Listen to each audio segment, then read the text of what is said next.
भजन हो रहा है तो जरा दोनों हाथों से तालियां बजाना बहुत जरूरी है। हाँ, ये जरूरी नहीं कितना भी धनवान बन जाइए, लेकिन मान के सामने नतमस्तक होना ही पड़ता है। जितना झुकेंगे उतना ऊपर जाएंगे।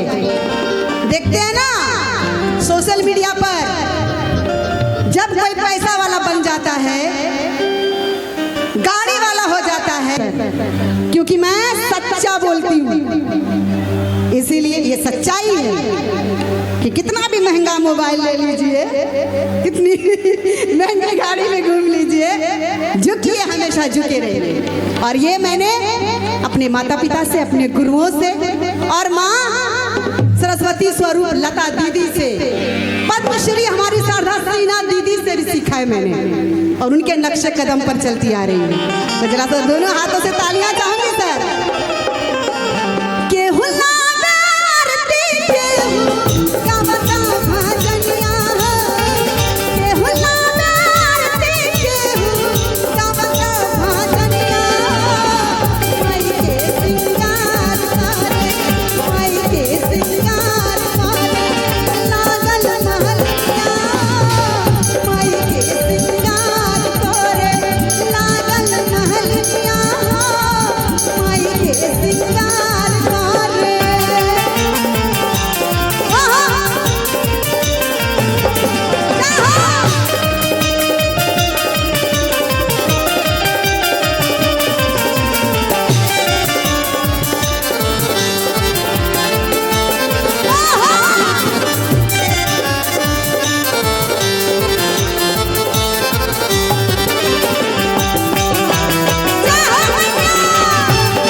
और यही भाव है,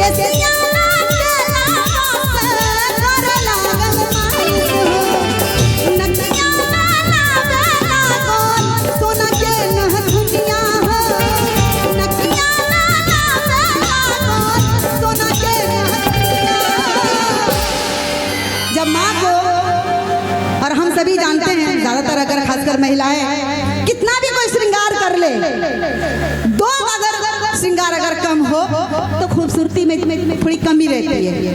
पहला तो पूरा मेकअप कर लीजिए, कोई भी पाउडर लगा लीजिए, तो अगर हम लिपस्टिक नहीं लगाते तो मेकअप को अधूरा माना जाता है। और दूसरा, अगर माँ को सुरहो श्रृंगार करने के बाद अगर माँ को अगर नथिया पहना दिया जाए, नथुनिया पहना दिया जाए, तो माँ का रूप का वर्णन क्या करना, अद्भुत।